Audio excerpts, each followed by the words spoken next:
You always wake up as it gets good. My day begins just like anyone else's.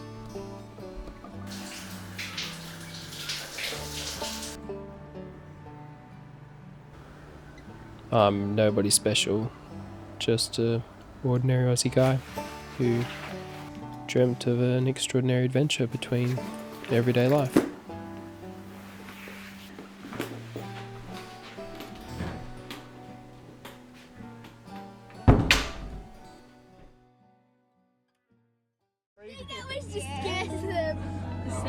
Everybody a bit scared.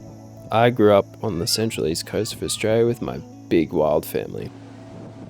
I spent my whole life in and around the ocean. Gonna make a big fire? Alex?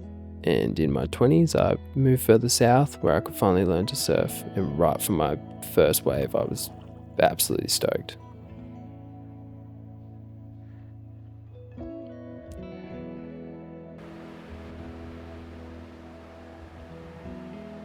I am by no stretch a pro surfer, but the ocean feels like home, and chasing waves has become a big part of my lifestyle now. To me, there's just something pure magic about levitating over the water using nothing really but a surge of energy that the wind generates and carries from the deep sea to the shore. It may seem odd someone living in a land with endless summers to dream of surfing in the Arctic, but this all began when I saw a photography book on coldwater surfing, and I'd never even seen the snow, yet there were these people just casually walking to the beach in a total whiteout. And at first it honestly just seemed hostile, yet out in the water I became captivated by these moments where time must just freeze as you sit in solitude amongst the raw nature of roaring waves and snowy mountains. And since then I've just never really dreamt of touristy surf locations, but rather adventures less trodden. And over the years I've been really blessed to meet Reese and Tilly, who share my sense of adventure. And Reese was excited to join for this trip, mostly for the hiking side quests, and I think Tilly was mostly keen just to pat every animal, but you know, both of them just stoked for an adventure. But we'd never been somewhere this cold before, so we thought there was only one solution: a winter trip to Tasmania. And well, we sure got quite the impression, complete with gale force freezing winds and just altogether tricky surf conditions. Along the way though, we learnt that airlines don't like surfboards. Warmer clothes would be a nice touch. And just how cold the ocean could be. Yeah, no, maybe not.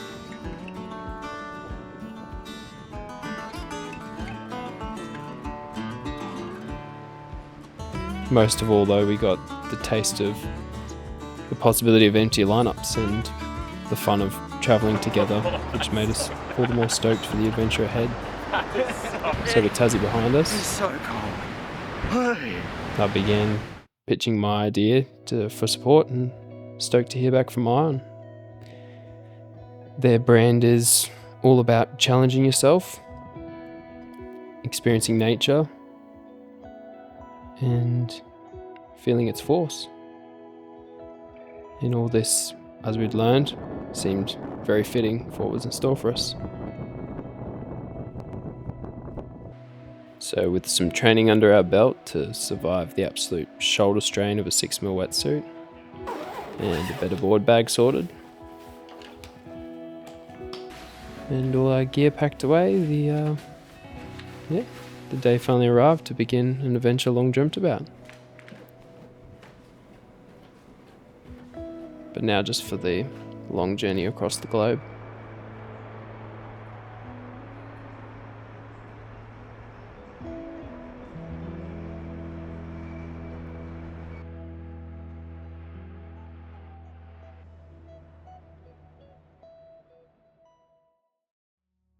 As we broke through the clouds, I thought we must be on a spaceship. The land was just covered in ice, both cold and fractured. and the land was divided from the sea by the most extremes of contrast. And rivers formed networks of veins, somehow giving life to the landscape. It was just so beautiful and alien.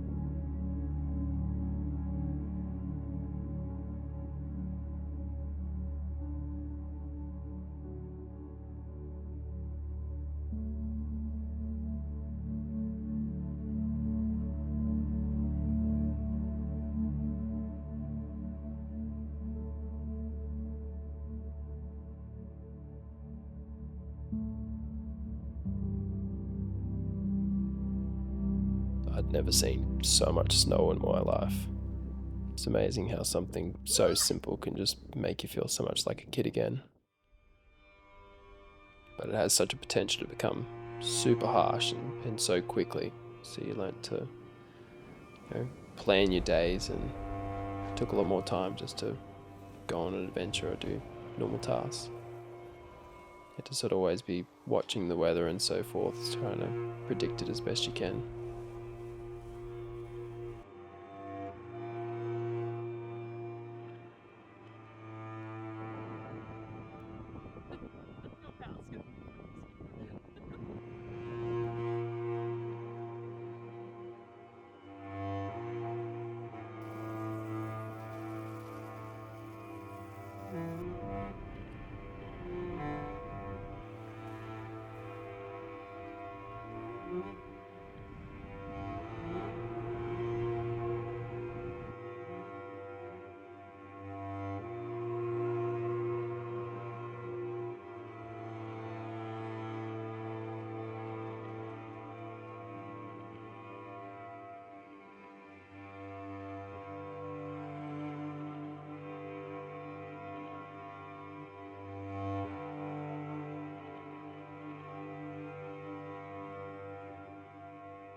But I'll just never forget those moments where the weather had cleared, and honestly, you just can't believe it was ever bad.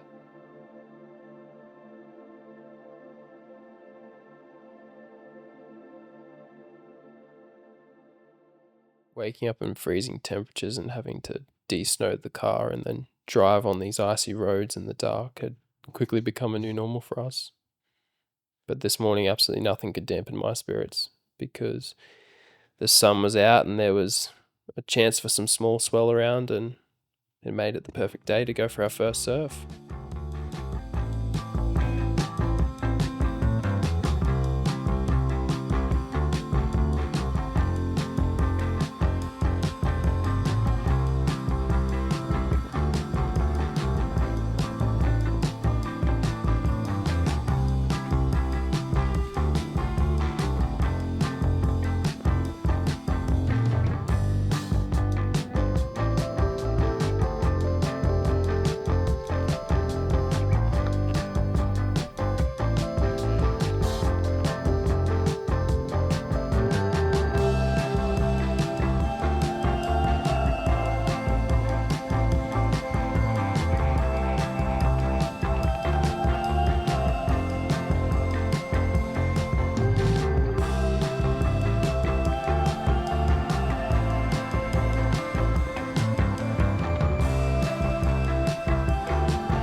Sitting out in the surf with the snowy mountains behind us and watching the sun set and the moon rise only a 20-degree arc apart felt like something straight out of a sci-fi film.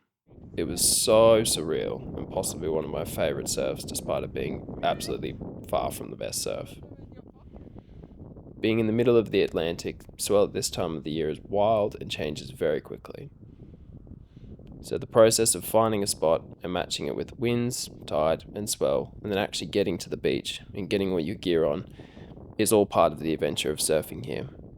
And now I was just stoked for more. So when a break in the West Fjords that I'd been eyeing off on Google Earth was predicted to get a short window of great surf, we absolutely jumped at the chance.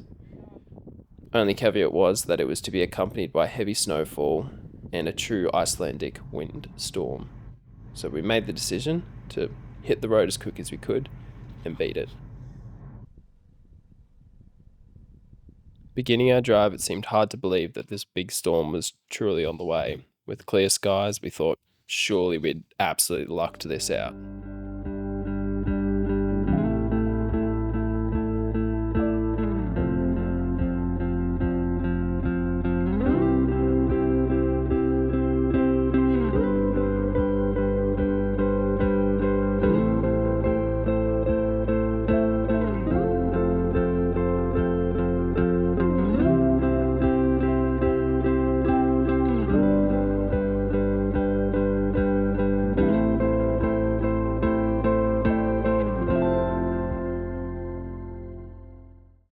Sadly, less than 2 hours away, the weather began to set in and the snow got thicker and the roads not maintained until we finally met our undoing. We were proper bogged.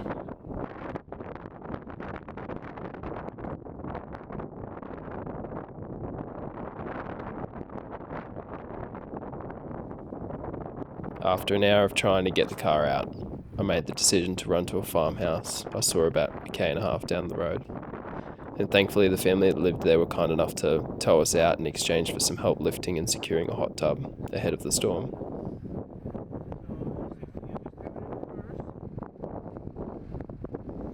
And then we were free. And it was all just a wonderful reminder of how kind people can be when you need them most. And it didn't stop there. They were actually super kind enough to let us stay in a little cabin to ride out the storm, given our situation.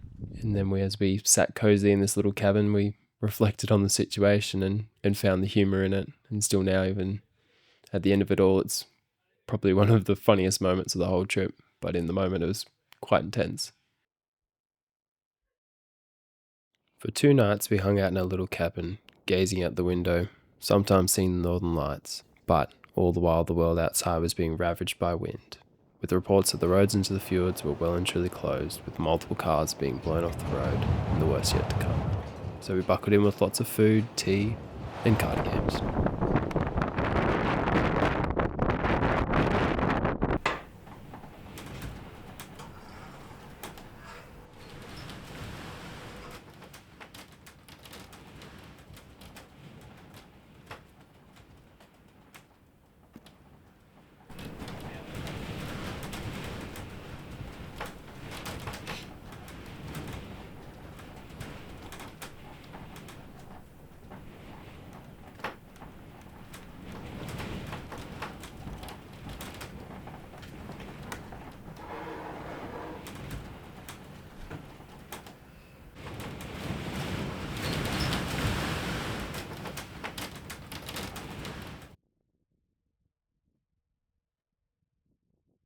It felt weird for things to be so still.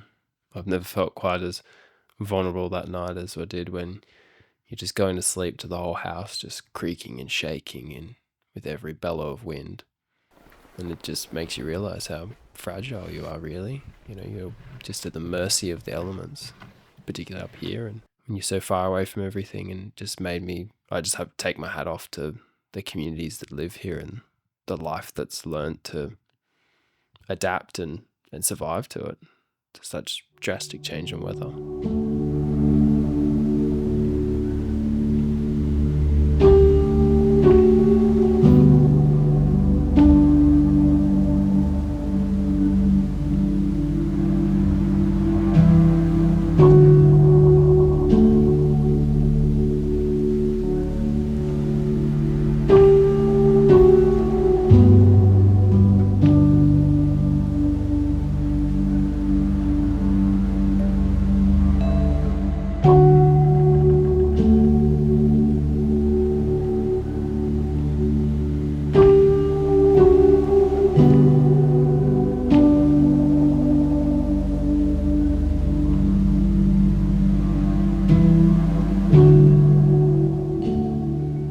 After 2 days of being absolutely stuck, it was just so nice to be on the road again. But I won't lie, deep down in my heart, I hoped that there was a surfing miracle waiting for me up in the fjord.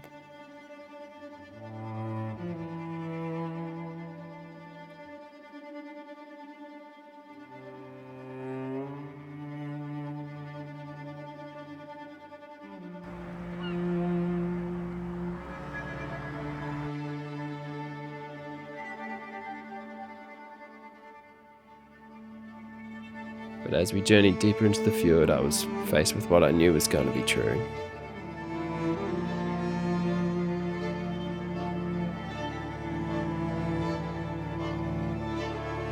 I'd missed it.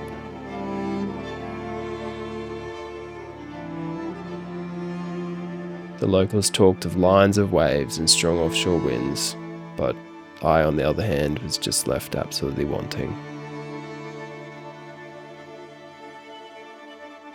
The surrounding mountains provide a buffer for the strong winds, while the deep narrow fjord catches and tames the large powerful swell as it traverses the Atlantic. The forecast showed, though, that the next swell big enough to create surf in the fjord wasn't until possibly another week, and even that was no guarantee. And with so much of Iceland left to see yet, we made the hard call to continue our journey around to the south coast. But question marks remained of what could have been, and plans on a return journey were penciled in under a heading of someday, maybe.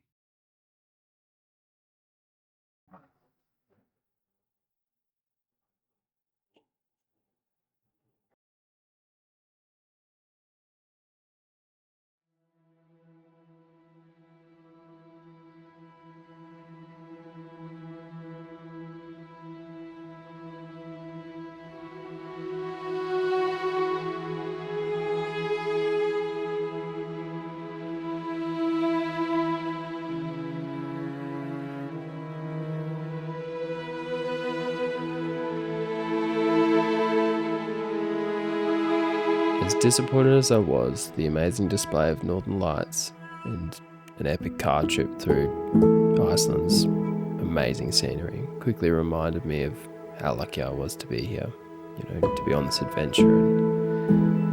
And that's why I was here, I was here to go on an adventure, to not go to conventional surf spots and have to look up charts and maps and so forth to find where you wanted to surf, and how sometimes it didn't work out, and it just makes the times when it does all the more worthwhile.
That day had to be the most rewarding 1-footer waves I've ever caught in my whole life. It made us realise that, any and every wave was worth giving a crack. So that's what we decided to do.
Even if it was just closing out and, you got the tiniest amount of clean face in your surf, or if you just went for a bloody paddle more than anything, or sometimes, you didn't get anything at all because the conditions would just deteriorate faster than you could paddle out. And worst comes to worst, if there's absolutely no surf, then, there's so many other things that Iceland has to offer.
The last few days of our trip had been blessed with fairly mild weather, but I was soon reminded of just how quick things can change. One moment I was sitting out in the surf and it was just sunny and clear, and the next I was paddling around in a blizzard. With temperatures so cold the water on your face would freeze instantly, and the wind was so strong that sometimes it would even lift you straight off the back of the wave.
We were so relieved to arrive back at our final cozy Airbnb that day. The long trip back of seeing cars flipped over was just all a bit rattling, and I was so thankful for Ion for getting me such warm gear. Couldn't believe how much ice was frozen on me.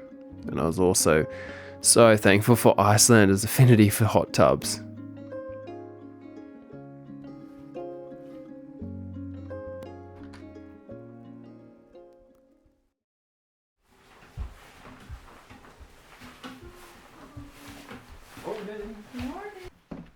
As exciting as the thought was to soon be back in my nice warm home, I couldn't help but wonder how much I'd miss mornings like this. Just the way that the cold air fills your lungs, the novelty of snow, and just how cozy it can make a cabin feel. So for our last morning, we thought it was only fitting to do the one thing that we hadn't done yet: build a snowman.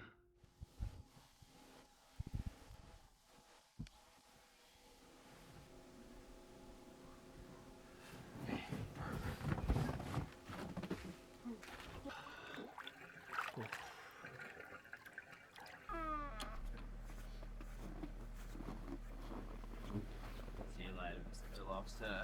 Stay stoked.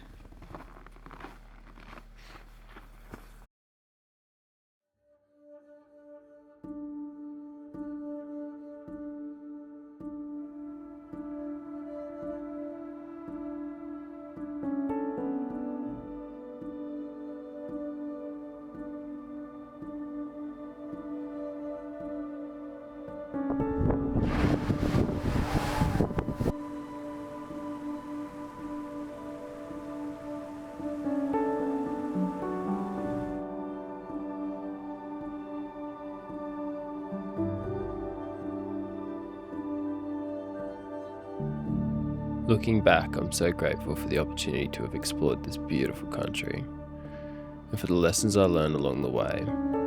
I've rediscovered the true meaning of surfing, and the thing that made me fall in love with it was the adventure that it takes you on, not the performance.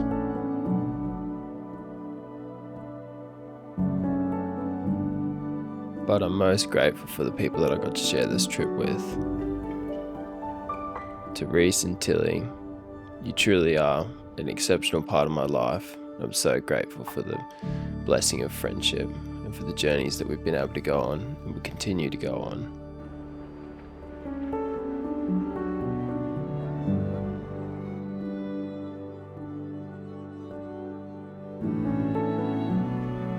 But this wasn't quite the end. We still had time for one last surf check, and Iceland had one last gift for us. It was just honestly too good to be true, and we decided that this surf just should be enjoyed and remembered. And in a way it's kind of fitting actually, because developments in this area have led to the destruction of this wave, and which literally means that these moments can never happen again, much like many things in life. For me, it was a journey to surf in a cold water environment so foreign to my own. But whatever extraordinary thing you dream of, I say, just don't wait.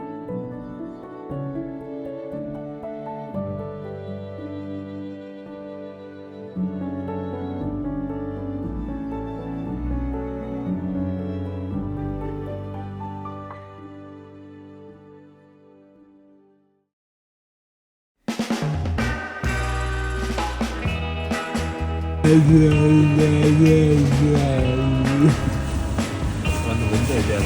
No, thanks. I don't do Icelandic French horsey kisses.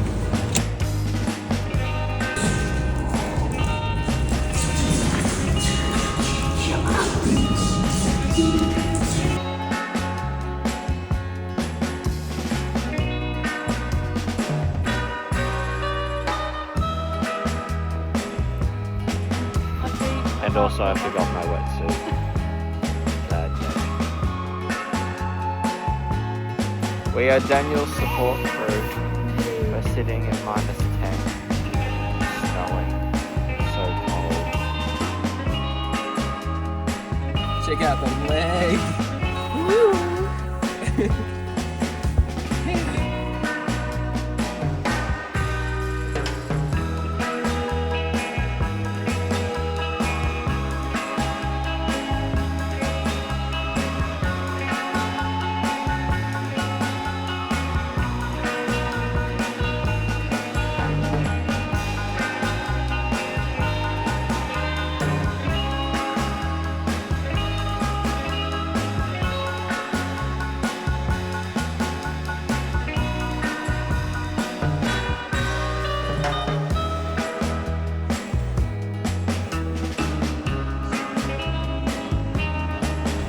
Daniel here was driving and got us bogged in the snow.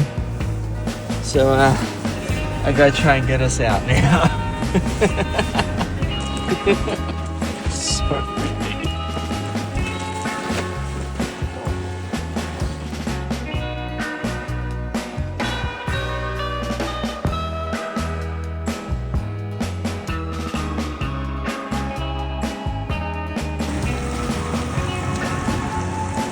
Hey, we could have bought some potatoes or some oils of jam.